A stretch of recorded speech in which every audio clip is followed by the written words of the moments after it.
Right, we are live. It's 9:30 and it's Sunday morning and everything seems to be working on the computer. Right, welcome for joining us. Or if you're watching the recording, then you should have joined us live so you can comment, but I hope you enjoy it just as much. So I've been looking forward to this morning for a long time now, actually. Obviously, everyone knows I'm very much into my strength and conditioning. That's where my background is. And if you come and see me at Studio 57 Clinic, where we are here in Hove, chances are I'm going to have a go at you because you're not doing your strength and conditioning. Okay, especially if you're as a runner, which, as we'll probably talk about later on, the research is pretty clear. Strength conditioning can reduce overuse injuries by 50%. Running injuries are typically overused. So the guest I've got on today, Mr. Alex Backhouse, is a personal trainer from my neck of the woods in Brighton. And I've followed Alex for a while because he's a classic case of what I'm always preaching about, where it's not just having someone to baste you to pieces and shower you. That can be an important part if you're the right person, but it's having an educator, a trainer, someone who understands the business, someone who's going to know when to shout, when to give you a cuddle, and when to just kind of like be appropriate to the person in front of you. And apparently he gives great cuddles. So without further ado, then I am going to introduce you to Mr. Alex Backhouse and ask him to take it away. Cool. Good morning, Matt. Thanks for having me. I'll send you a cuddle in the post. So, yeah, I'm a personal trainer, I guess, even though we're trying to move away from that. Now I'm a gym owner, facility owner, a strength and conditioning coach, all these grown-up terms rather than a personal trainer, which is what you call yourself when you just finished your first level 3 course, which is maybe 6 weeks of quite low-level education, but you come out and they've boosted you up with so much confidence that, yeah, you're going to train Usain Bolt and the England rugby team and you're amazing and stuff like that. So kind of moved away from that, or just learned and grown that isn't the case. Mainly, I mean, we were chatting the other day, it's being around, when you're around great people, it's like, whoa. Like if you're the smartest person in the room, you're in the wrong room. And when you're not the smartest person in the room, you realise that there's a whole lot more that you don't know. So that's where I'm at. I mean, straight away you've come out with just a gem of a saying. Yeah, if you think you're the smartest person in the room, then you're in the wrong room. Amazing. So I'm looking forward to more clinical pearls like that. The great thing I like about you, and I think you're the first strength and conditioning coach or personal trainer that I've had on so far. And the reason I like you in particular is because you have got a bit of a history. I think you were referred to once as the Ken Shamrock of PT, i.e. the world's most dangerous personal trainer, which at the time, and I've been there, was like, that was your medal. It was like, come to me and I will make you cry. You think you're a man? Come see me. That sounds a little bit like a chat line. No, but yeah, but people come to you because they wanted a backhouse blasting. So what I'm interested in, because there's still a lot of personal trainers and runners and other people who think that the best way a personal trainer is going to help them is just by beating the shit out of them. And we know that sometimes there might be a place for that, but it's not necessarily the case. And they may well end up coming to see me because they've just been overdoing or doing the wrong exercise at the wrong time. So tell me a little bit about the backhouse blasting history. I know you're involved with UFC and Invicta fighters, and it was kind of that mentality at the time. But tell me how you developed and what courses you did, which kind of changed that. So, oh, got an echo. You got that? Oh, that's a bit weird. Sound good to me? Don't worry. Okay, so as I was doing my little I started working at South Coast First Mixed Martial Arts Facility. So ZT Fight School, that was like 2006 or something, working with Soul, and it was just like, the thing is with MMA, when you're just coming into it and you come from nowhere, you need to be beasted. You need to know what that feeling of wanting to die and wanting to vomit is and stuff like that, because that's how you're going to feel in a fight. But that isn't what the gym pop needs, and that isn't the be all and end all. And it is, I think it is quite an important component of low level mixed martial arts. But once you're past that thing, you don't need it anymore. Without going off topic, like if you started amateur boxing from the age of 10, by the time you're 20 and you're into mixed martial arts, you're not going to get that adrenaline dump and those pre-fight nerves, and so therefore you don't need to be beasted until you puke. You just need to be really good at your job. But anyway, so training at fight school, started training the fighters. It's like, hey, well, this guy fights, but he also knows loads of stuff about training, so let's listen to what he says. That kind of works. And then I started following some of the top strength and conditioning coaches for fighters, so JC Santana and stuff, who was training American top team a lot. putting it all on YouTube, so that's important. So I would go out there and study with him. But yeah, chatting to JC, he's a smart dude. He was doing his, I think he was doing his PhD when I was out there with him. And they give all the bravado, but you also got to be very clever at the same time. So he's referencing studies and doing this and say, well, obviously we've got these core principles, but when you try and deliver a course, like a 2-day course, you don't go into all that stuff. You have to have it. Anyway, so I think that the biggest one for me was when I started doing my master's at St Mary's. I had to do a couple of non-degree entrance courses just to see if I was okay, and got through those. And it's just like, whoa, just talking to like legitimate geniuses, almost like, yeah, borderline idiot savants, is that the word? It's like, just like, oh my God, dude, I'm scared talking to you. They know so much about research methods, strength and conditioning, sprinters, just everything. They know the lot, and they're just, yeah, dangerous amounts of knowledge. I'm like, wow, I'm no longer the smartest guy for a 20-mile radius. So that was good. That really opened my eyes. And the way they taught the course was that you just need to go away and learn and current best practice. Like, are you a best practice practitioner? So, and I guess as long as you are best practice, at least you're ethically, doing the right thing. So at the time when I was beating people, I thought that was the best thing.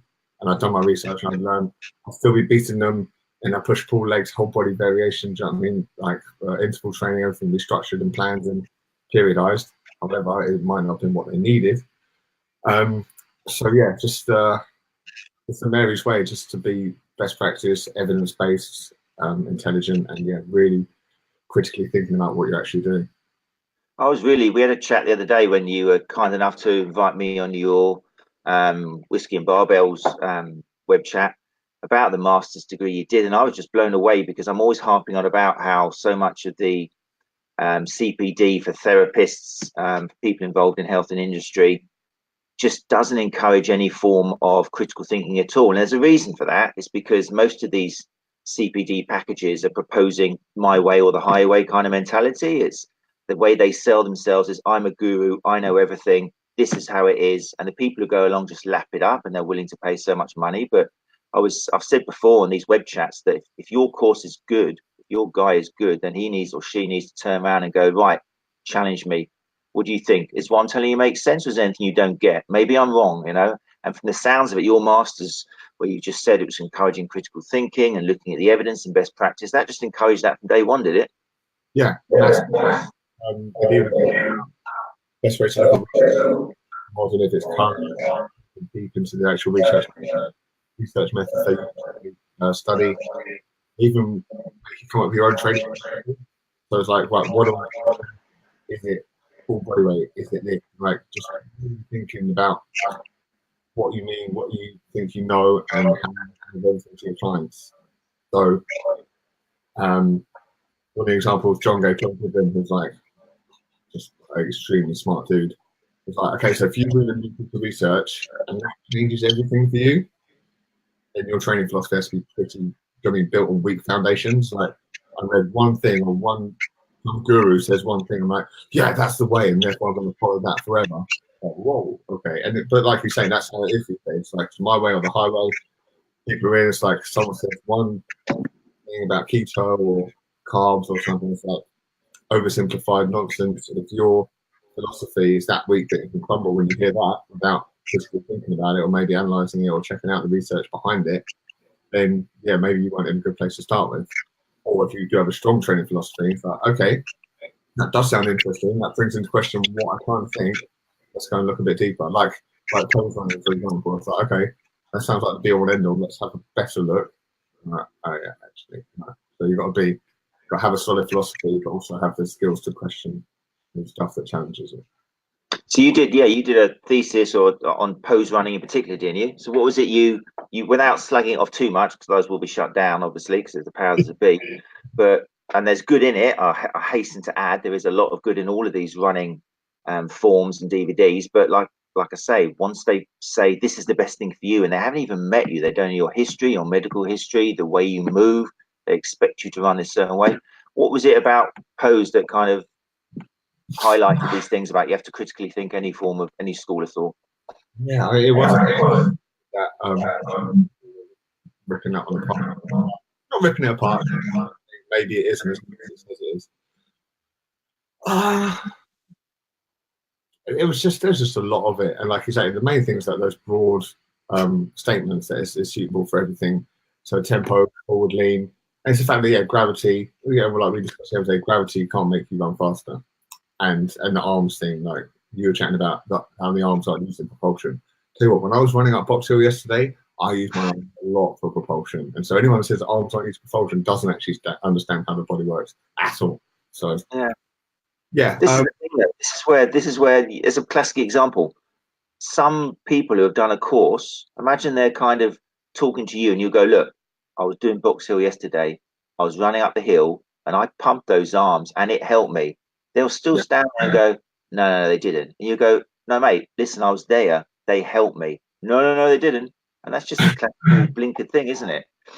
In the same way that that a leg extension is good for quads or for squatting. It's like, no, it isolates the quad by itself. So if you think the arms don't help you run, then you think leg extensions are great for legs because they're not connected to the rest of your body. So it's like that. It's like squats. The load is here and everything's traveling through that down to my legs.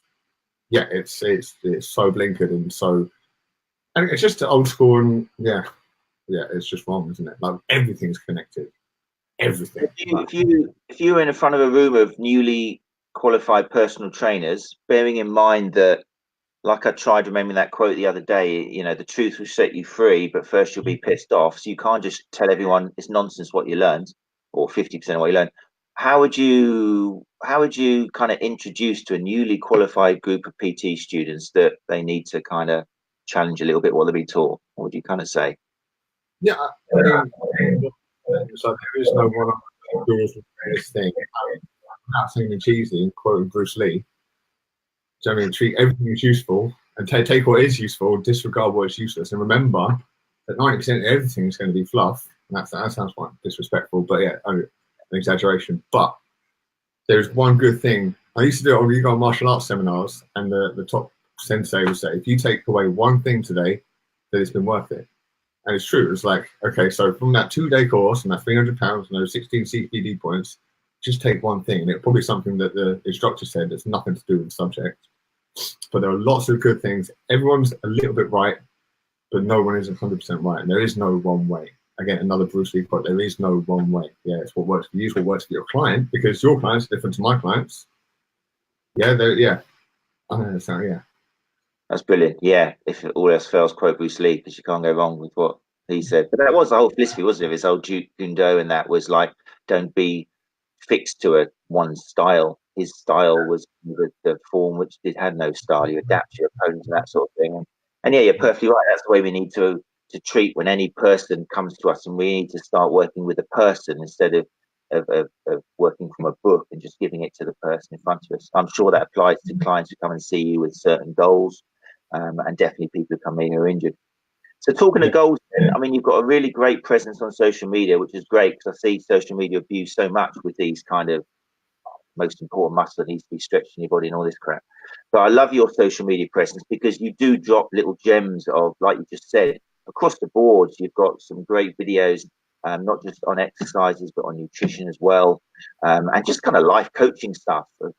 One thing I particularly liked was your Beat the Dad Bod, and that seems to be the kind of market which you work with now. It's a lot of guys, well, my age really, I've got to say now, with kids who need to realize that, when you get older, you need more recovery time. You can't treat your body like a 20-year-old, or you're just going to end up seeing people like myself down the road. So what got you into that market, and what do you see some of the challenges of working with dads who need to beat their bod? I think it started off, I sort of stopped and reflected on who I was working with and who I got the best results with, or who I enjoy working with the most. And just like, guys my age that have kind of let themselves go or concentrated on career too much and haven't been lucky. I work in the gym. There's no excuse for me not to train, and I'm just surrounded by nutritionists. So generally, it would be lazy for me not to keep on top of my game. Plus, it is my job. And they listened to me, and it was like chatting to a mate, but a mate who'd been at university for 4 years about stuff, and I was like, okay. And maybe because I've trained a few UFC fighters, they're like, oh, maybe he really does know what he's talking about. So it's having that credibility that they'll listen to me. And without sounding too controversial, listening to premenopausal women talking about how they haven't lost any weight this week, and just like, and I was like, oh, I'm sorry, look, you haven't stuck to the diet, or maybe actually menopause really is a thing, and like you process your calories differently, or you're just forgetting to tell me about the red wine you've had. It's not where we're going, right? But if we can have a sort of a man-to-man chat, which I have with my clients, and just say, like, this is it. We're going to lift weights, and like, okay, and like, you need 5 minutes of hardcore interval training at the end. Like, okay, cool. And this is how you're going to eat, and it's probably going to work. And if we need to tweak it, it's fine. Yeah, it works a lot better. So being able to sort of concentrate, like you niching down. It's like I'm a specific running injury specialist rather than I'm a sports massage guy. Is what the hell's that? Do you know what I mean? If you've got someone's got a hip replacement or shoulder thing, two nice complicated things you can have. Like, oh, I'm an expert in both of those. No, you're not. So, and yeah, as you know, there's so much research out there, so we can focus on a specific population for results. So, excuse me. Chuck it up. That's how they roll at Backhouse Conditioning. A Stella glass and a double bus bed in the background. I just need to acknowledge that isn't my bed. Yeah. You just remind me. Oh yeah, so you've got 2 children? Two boys. Yeah, and their ages are 5 and 2. So what about, because I'm similar boat, mine's a 3.5 and 1.5, but like you're obviously a very active person. You try and stay in shape. What challenges do you know personally when you've reached, well, with dadhood, for example, what do you recognize as some things you can no longer do or things you've had to change? Classic cheesy, isn't it? Oh, God.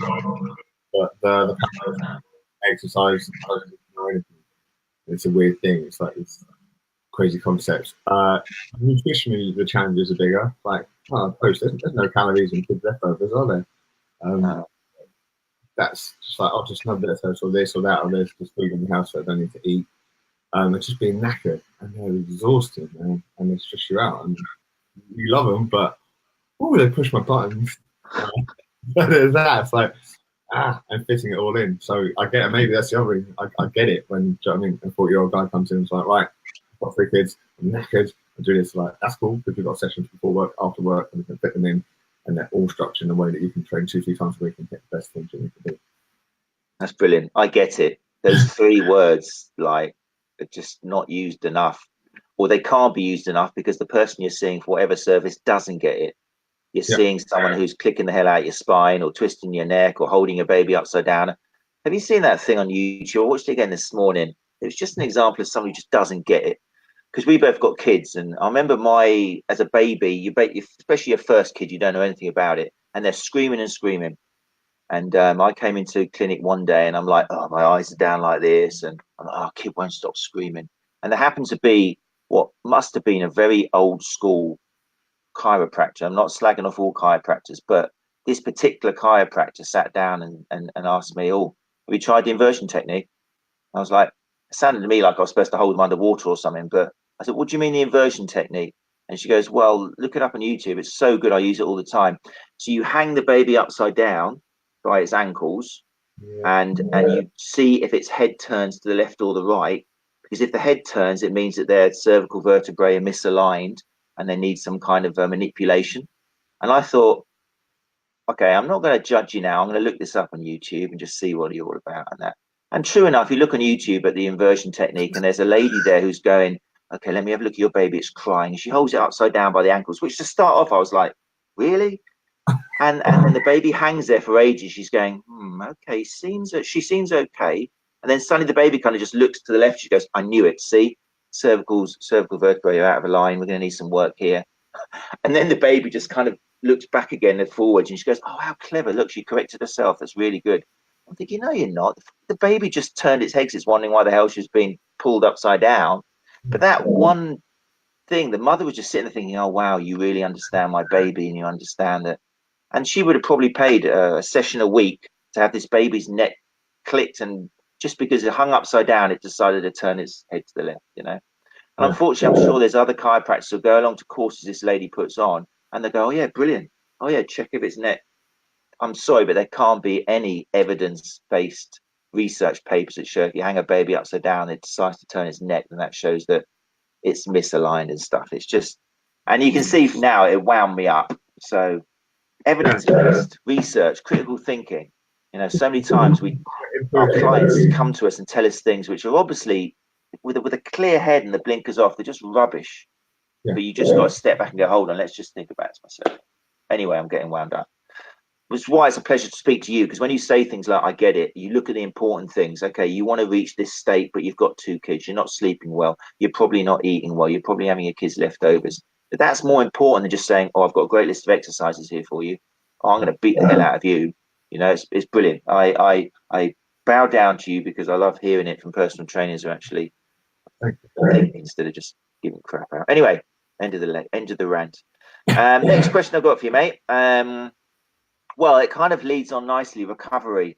Do people still come to you because of your reputation? They don't realise now that you're less Ken Shamrock and more kind of Rory McDonald. You can still beat the hell out of people, but you kind of think about it in a more calculated way. Are they surprised when you kind of sit them down and start looking at other things apart from just kind of getting them in the weight room and beating the hell out of them? I don't know if they're or maybe they are. The membership, I can't remember. I have a couple of people just as I was starting my life, they sit there cholesterol. So I mean, sit there fasting. Wow, this is intense. Yeah, I mean, we get used to it quite quickly. A big approach and not about. In the first couple of weeks, I'm not again. So that's it. If you go again, you fight and you fall over, there's no point doing. So like, okay, I can do more. Your voice is breaking up a little bit. Your end. Like a feedback loop. Yeah. All right, fair enough. Okay, cool. Can you hear me now? Yeah, it comes and goes. Okay, cool. Recovery. Well, we're going to talk about recovery. Periodized recovery, basically deloads. And we were chatting with Mona the other day. I don't think she knows what deload means, so look it up. It's important. Basically, in the gym, we do 3 weeks escalating and then 1 week deload, and then ramp up a little bit, and then 3 weeks escalating, 1 week deload. We repeat that pattern. So, I mean, and it's an industry standard. And if in a strength conditioning environment, that's just how you do it. Maybe 4 weeks up, 1 week down, or whatever's necessary. The same with fighters, the same with any athlete. If you're going to peak, it's that thing. Once you know that, it's like, why wouldn't you do that? It's like, no, just get better and better and better. You try. Marshall, always my friend Marshall always talks about the stimulus response adaptation curve. So obviously train, get sore, get stronger, or that kind of thing. And then actually it takes 11 days to actually get stronger from a workout, and then there's stuff like that in place. And you kind of think that everyone knows that. We've got one guy that likes to train twice a day and he's come in and like, right, I hit 130 on deadlift this morning. I think I can get better tonight. What are you talking about? That's great. Yeah. What are you talking about, mate? Just go and stretch for an hour. That's fine. So yeah, the whole recovery. You've got to understand. It's basic anatomy and physiology, isn't it? Really, like when you get stronger in bed, when you're eating, yeah, you'll be fitter 10 days after the workout you just did. So, sorry, I'm drying up here. That's okay. No, you keep going for it. We factor it in. We also got sections within our strength workouts. For personalized prehab and rehab and mobility. So if your score on the FMS was like shocking for shoulders, then we're going to throw that in. So we squats, chins, rehab / prehab. We also have a stretch of the week. So it's a bit, so you've got active recovery, but also addressing postural mobility issues, just because we do it a lot. We'll probably talk about the flow of stuff later on. The better you move, the more you'll lift, the better results you'll get. Movement is so important. The amount of guys that come in never done a walking lunge. I know. So they've been to the gym for 5 years with a trainer. They do cross trainer, leg extensions, chest press, and that pull down. It's like, well, okay, let's do a lateral walking lunge, got backwards walking lunge, and like, yeah. So yeah, obviously your guys, runners tend to move a bit more, but very non, I guess. No, brilliant. Yeah, movement. I mean, that's what I'm kind of always harping on about. And yeah, you're right. People still kind of go to gyms, and the gyms are still partially to blame. The people, it's the old classic of you sit down, have your breakfast, you get in the car, you sit down, you go to work, you sit down, and then you go to the gym in the evening, and guess what? You sit down at the machine, do some lat pull downs, or you sit down, or you lie down on a bench and do some chest press. And again, if you just stop and think, okay, why am I at the gym? What am I trying to achieve here? Am I just trying to get better at doing chest press? No, I'm trying to get better at being able to get out of the chair, to move around, to pick up my kids, to move, So exactly, yeah, you teach people to move and they'll get strong in the process.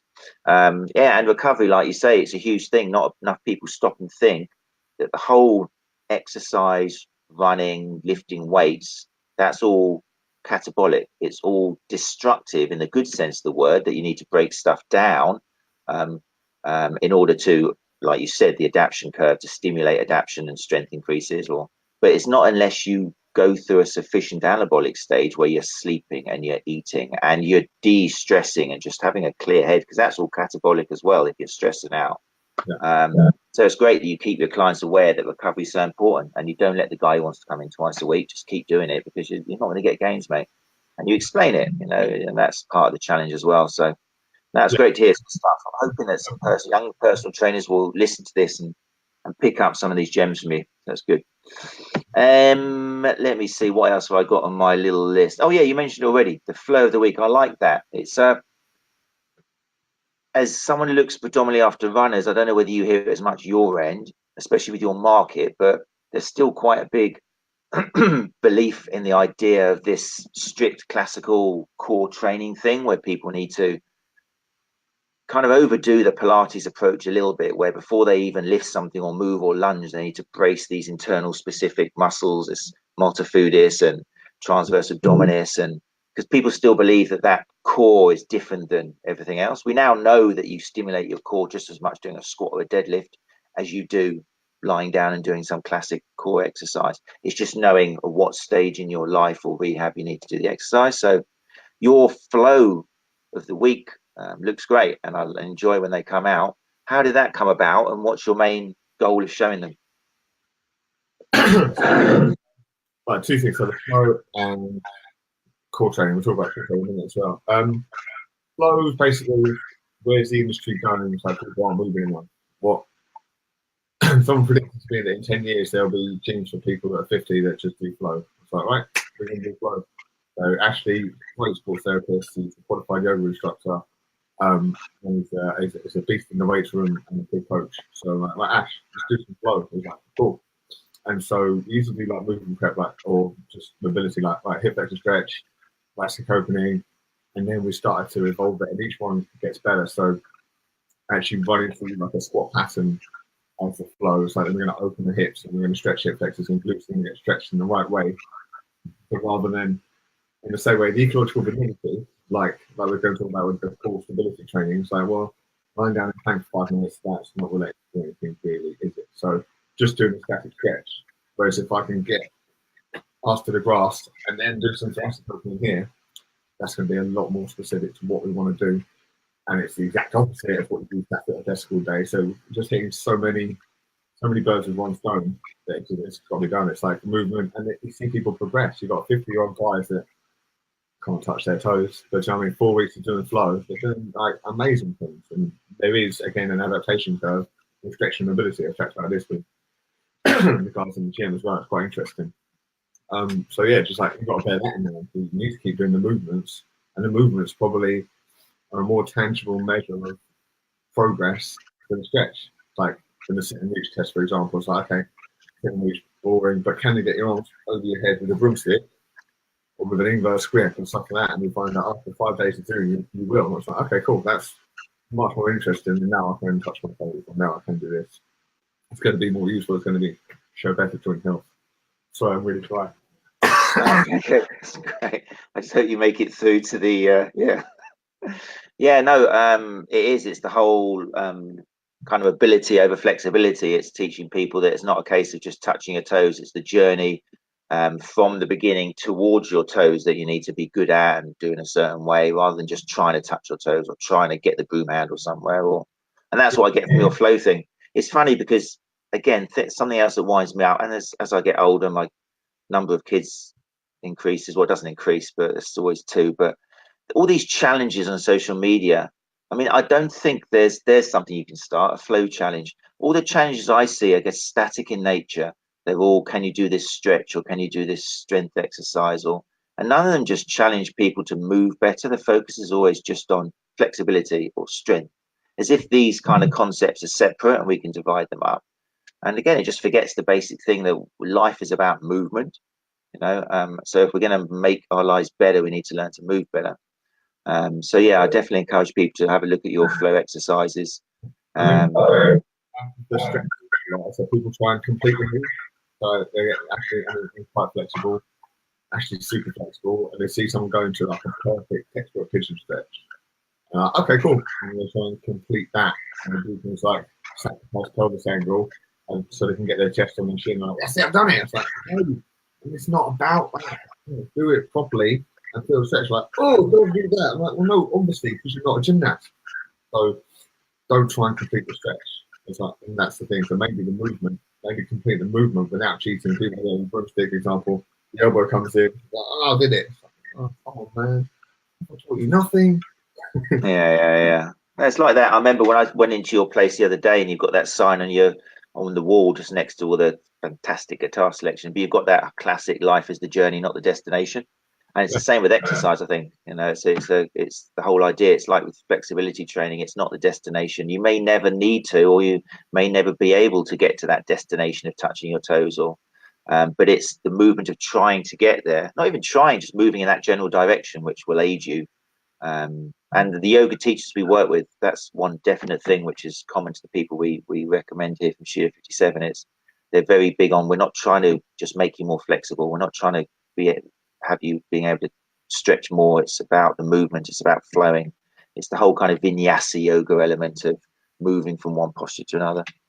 So that's great. Another string to your bow. So definitely that Flow of the Week videos, I recommend everyone watches. Let me take you. Say again. We're going to talk about core strength. Oh yeah, go on. Yeah, so core strength. What for you is core strength? Oh, I could be setting you up here. But how do you? Yeah. I mean, the first section is what, and so you're intelligent, qualified. So the load is on my back. Yeah, the force is coming from my glutes and my quads. What does it have to go through? The trunk, right? So your squat is only as good as your trunk. Basically, that's why people can leg press 500 kilos, like shocking range of movement, but they can't squat ask the grass for something. Sorry, I'm sounding like a chat.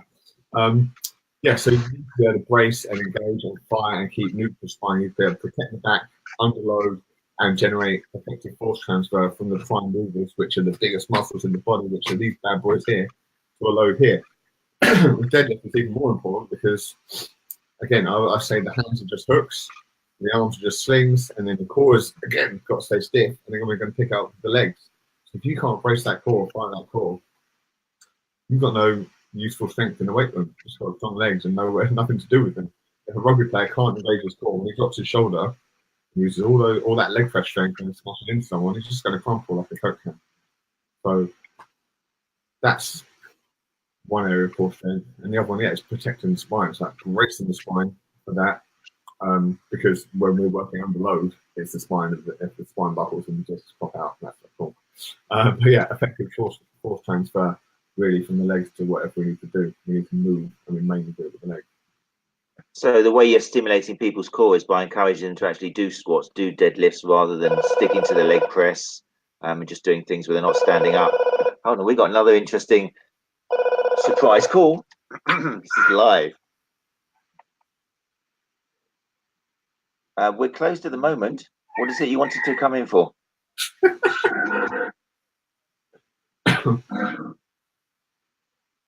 All right. Well, you actually called us live in the middle of a broadcast we put out where we're talking to people on Facebook. We actually opened the doors at 11. But you in the area, or are you okay to come back in like 25 minutes? Is that okay? All right. Thank you very much. Speak to you soon. Bye. You can tell there from my fantastic business model. Just go away. I'm talking to Alex Backhouse.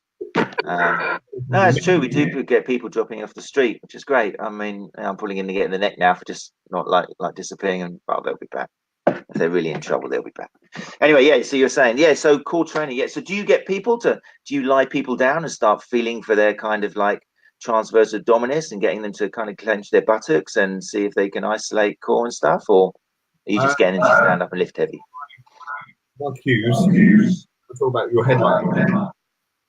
So we've got a loop again. That American guy had a podcast. He's the first person I've ever known to use the same cues as me. And I'm like, right, stand up straight, point your sting fringe or point your chocolate starfish forwards.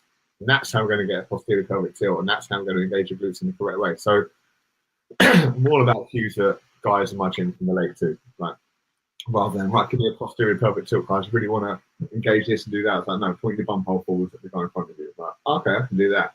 And so what do? We do dead bumps. And again, I give the most basic real life cues, like just squash the floor with your lower back and do this and drive this. I don't give, as soon as any of my coaches say anything that's called more than 3 syllables, I'm like, no. It's like, it's bum, it's back, it's chest, and it's like, just do this with it. And it's like, okay. And you see things happen, like squeezing shoulder blades and doing this. If someone says scapula, it's like, no, we don't have scapulae in this gym. We have shoulder blades and we have this, and we point them to your bum rather than retract and depress. It's not big and it's not clever using, Latin terms. So, yes, a lot of dead bug, and we do some anti-rotation work. I kind of emphasize that stasis is best. A static core is what we want, because that's how you're going to get force transfer. We don't do a lot of crunches. We do a few movements to let people feel rectus abdominis, because everyone still kind of thinks it's important, no matter how much we tell them it's not. But it doesn't replace the boxers, but I need to do some movement there. But yeah, mainly static, but a variation, anti-rotation, anti-flexion, extension. Yeah, that's great. It's like I say, you're going to get as much core activation over doing a squat and a deadlift as you are lying down on the ground and doing some real intrinsic.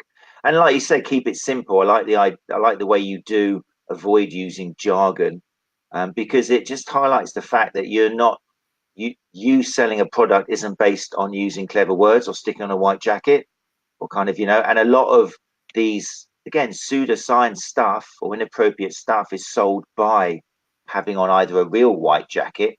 A lot of health professionals will have a white jacket on, and I never trust a guy in a white jacket, especially this in a hospital.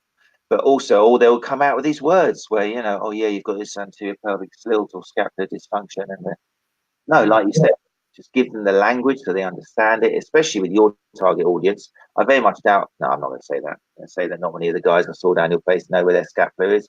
But, what's the point in using a language they don't understand? So, yeah, great stuff. Really good. I did have lined up here something about, something with regards to runners. Yeah, that'd be cool. Yeah. Strength work is great, but a lot of them, because they're not really into gyms, they prefer being in the wide open world, which I can understand. Their strength training tends to be limited to just body weight stuff. And this is one of the problems we have here, because sometimes, depending on what muscle you're using, body weight might be enough. But a lot of runners will just do 3 sets of 10 and stop at 10, whether they're broken out of sweat or not. And it's encouraged by a lot of, unfortunately, programs and DVDs and websites which are cashing in on the fact that if you can sell someone exercises you can do at home, you don't need a squat rack, it's going to sell much easier than telling someone they've got to actually go to a gym and lift some metal. So I saw people doing a mixture of stuff when I visited the other day. When is it appropriate for people just to be doing body weight exercises, and when is it a need to get some heavy lifting in your view? I think you need to master your body weight. It's a thing, right? Zombie apocalypse training. You can't pull yourself up over the wall when the zombies break out and chase you, when you're going to be in trouble. You should master your body weight, but you've got to understand that you're not going to elicit the same physiological responses by just lifting what is technically relatively a light weight. If you're 120 kilos, press up's going to be more challenging than if you're 70 kilos. But if you're 70 kilos and you can't do 20 press ups, then maybe you need to sort this out. So, yeah, understand it works, but it's not the same. And all those people, that's the other thing, that the YouTube problem is like, I just do calisthenics, bro. Like, oh man, you look amazing. You look like Lincoln Christie. There's no chemical assistance. You're right. And chances are he probably spent 10 years in the gym, got super strong, then started throwing himself around the bars. And it's so there's that pro side. Bodyweight is cool. You can still do bodyweight stuff very wrong and hurt yourself. I mean, like shoulder position in press ups or hands up here, and just like, oh my god, what are you doing? Actually, one thing we do say a lot: whenever you do anything, you get better at doing that thing. So if you do something wrong, you get better at doing it wrong. And that's why I call myself a technique Nazi. Maybe that's not a good thing to say, but I'm like, no, don't do that. Do not do that. Why? Because you're getting better at doing that wrong. So it's that. Strength, I mean, this is true and it's not true, but if you do it more than 5 times, it's not a strength exercise. You know what I mean? So as more than 5 repetitions. yeah. 100 kilos 20 times, then it's not technically a strength workout for you. If it's one of your lifts in a 12-week, 3 times a week strength program, then yes, it is strength training. So I mean, before the pedants get involved, but it isn't a true strength generating thing unless it's part of a periodized program. So yeah, if you do 30 press ups, or yeah, like you say, you do 10 squats when you could have done 100, then we're not getting any strength gains from it. Okay, yeah. So what you're saying is unless you fatigue at the end of the exercise, then you're not going to get any adaptation. Yeah, pretty much. Yeah, unless, like I say, it comes in is plans. Like we don't max out every set, so we do a set at 65%, a set at 75%, and then a set to failure at 85%. That kind of thing. Or if we're progressing, if you've got a coach who's periodized your whole program, trust the coach if he knows what he's doing. And then that's it. But yeah, if you're just going, what should I say, watching a DVD of like, oh, I'm going to do strength training, do 3 sets of 10 squats, and not get sore, not get anything from it, or that's what you do every time you go to the gym, you do the same workout, you're not progressing, right? So I was going to go off on then. What was it about? Oh yeah, you sent me an email about runners think they're going to get too bulky. So good luck with that, getting too bulky whilst running 50 miles. But the main thing is the quality of the muscle, is the function of the muscle that we're trying to train. Yeah. So strength, again, by training the correct repetitions and the correct loads, stimulating loads, strength is the quality of the muscle that's going to make you a more efficient runner. You're not trained to be a bodybuilder by lifting weights. You're not going to get bigger because there's a thing called an interference effect. You can't get bigger when you run loads of miles, but you can get stronger, or you can slightly change the quality of the muscle, improve certain qualities of the muscle, which will make you more efficient. Facts.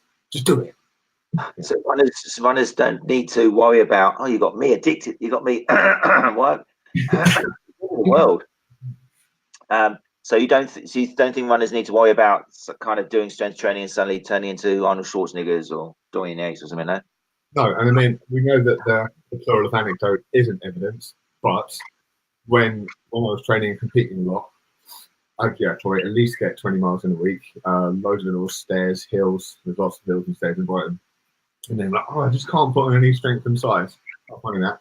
And then osteochondritis, osteochondral defect, popped it in my knee off, pretty much stopped running for 2 years. Like, oh, yeah, I'm getting a bit of muscle now. Finding that. So yeah. That's not a thing, but loads of other factors at play, calories, age, stuff like that. But yeah, guys, runners, you will not get big just by doing heavy squats. And again, back to the numbers, less than 5 with strength are using really hypertrophy. So you have to go 6 to 8 and above. 8 to 12 is where you're actually going to grow, and that's not what you're really interested in. So go heavy, go 5s, go slow, make it hurt. Yeah, get stronger, actually get stronger. And it's when you, like we were chatting the other day, it's like if you actually make them question stuff, like if you can do 100 but you only do 10, did it have any effect on the body? I'm like, no. I'm using metaphors in training to educate. Very nice. So we like hearing the word metaphor here. That's a good word to use. Another metaphor. Yeah, that's good. Yeah, like you say, yeah. It's and it is often a case of just saying to the client or patient, why are you stopping at 10? And they go, well, because I was told to do 3 sets of 10. And it's like, okay, but why do you think they said do 3 sets of 10 and not 3 sets of 15 or 3 sets of 20? And there is a bit of this magic number in the industry of do 3 sets and make sure it's. But in reality, it's training for what you need, and what you need is to cause an adaptation. It's all about stress adaptation. So to get that adaptation, you've got to push your body past a certain limit, and then your body will adapt. So if you don't, you just do your 10 and you could have done 20. Well, what are you going to, it might be good for maintenance. It might be good for just mobility or practicing a particular skill movement. And a bit like, yeah. It's probably good for it. So, okay, if you just want to go out and run 10 miles a week, and that, then, or run 10 miles 3 times a week, that's great. If it clears your head, means you don't shout at your kids as much, do you know what I mean? You know what I mean? Have a Michael Douglas incident, then that's cool. But if you want to train like an athlete, progress, win your event, all that kind of thing, then yeah, it's important to train properly. There's so much information out there now, it seems silly not to do so, right? Yeah. No, it's good. The state of mind thing's a whole nother subject as well, because you might have people who, by doing their set of 10, they're not reaching fatigue, but they feel like they're exercising themselves, so psychologically they're going to be more prepared. So there is an argument that, yeah, you can get strength increases by just going through the motions, but yeah, you're limiting how much you're going to get. Okay, that's all cool. That's all good. Where are we? 10:16. Roll of recovery we've done. Flow of the week done. Right. Well, we've reached that point where I'd like to ask you a few questions, which like you did to me last time, but it's not going to be. Fine, let's do it. No, it's not going to be what's your favorite song or what would you train to, or no. It's going to be I want you to give me 3 things. Again, thinking of the young personal training crowd, thinking of professionals who hopefully will get to watch this video. 3 things which you were told or learned in the early days from your learnings and certifications in personal training, which you now know through experience or through looking at the research are either completely wrong or just much weaker than they were given to you at the time, or you were led to believe at the time. I just let him squirm and sit there like he did with me when he asked me about the song. Yeah. Well, here we go. Must be a smarter, but like we said, everything is kind of true. Right? Everything's a little bit useful. So, I can turn the question around. I don't know what your next question is, but there's things that are more important than maybe they're given credit to. So, the idea that you can't just go in and do a healthy workout and get results by not really working hard and not putting effort in. I don't know if that was ever taught, but no one ever said you have to kind of like, do you know what I mean? Dig deep a bit, and you will get so much better results if you work hard in a controlled, progressive way, like sweating, pain, like the burning sensation, all that stuff. It's like effort, actual effort. That's essential, like intensity, for want of a better word. That makes sense? Yeah, that makes sense. Coach that, and like one goes, you're just gonna have to go balls out sometimes. Not all the time, but you do have to do it. But again, maybe CrossFit they say you have to do it a lot, but that's a whole nother argument. What else isn't true? A lot of the nutrition stuff, again, because it depends. So, like carbs are evil. You read all the books, because people could write a whole book of unfounded truth about carbs and sugar, but then actually some of that stuff is totally applicable to overweight type 2 diabetics, like morbidly obese type 2 diabetics. That stuff is all true, but they sell it to personal trainers. Say, "Oh, you've got to get your clients from this, mate. The client's got to lose his stone, right? No carbs, no sugar, just turkey breast for breakfast and kale every day." Right? Yeah, it's not going to work. So yeah, adherence is a massive thing. Other bollocks stuff that I've heard. Bollocks stuff. Yeah. What's your third other bollocks stuff?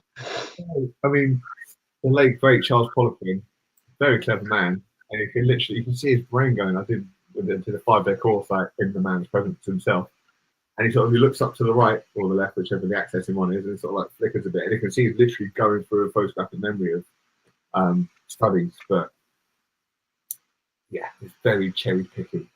What did he say? He said, "Oh yeah, if you've done this steak first thing in the morning, it fires all the wrong neurotransmitters for the rest of the day, and you'll be craving nothing but sugar." Like, wow, that sounds like a slight exaggeration, Charles. Yeah, when you say neurotransmitters, it makes. I mean, hold on, you're questioning Pollington, are you? Poliquin. Yeah. Poliquin. What? Poliquin. No, he's dead, so we can't say anything bad about him. But he did like to say things to wow young personal trainers, like and create disciples. Kind of like we were saying earlier, it's like, I'm a guru, you're my disciples. Yeah. Do you think he was in danger of becoming a guru, whether it was his own choice or just other people kind of putting him on pedestals?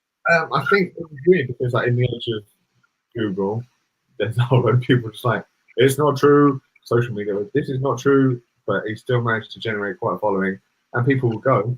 Very intelligent people that knew 50% of those bollocks, but would also go to learn from him. Like coaches that I massively respect, still hanging out with this guy and paying money to go on his courses because there are gems, or maybe just for it's a networking event. But yeah, no one's completely rubbish.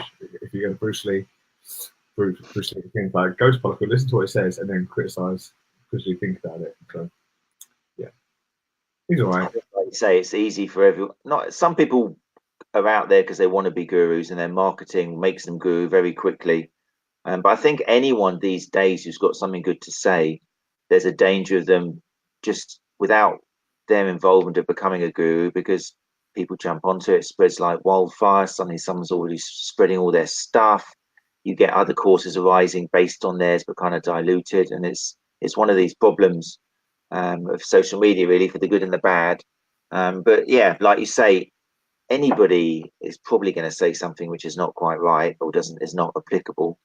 And it's up to the general population not to put people too high on pedestals, because if you put someone up there, they're going to fall off. And I've had the fortune of meeting a lot of the people. I mean, you said you went on a training course with them, and a lot of the people who I did put on pedestals when I was younger, I've with time managed to meet and be in a bar with them, and they're explaining stuff to me over a pint and a bit of, a napkin and a pen, and I've realised, geez, this guy's just normal bloke. He comes out with some great stuff, and it's a healthy thing because it makes you question these gurus and makes you a better therapist or trainer. Everything.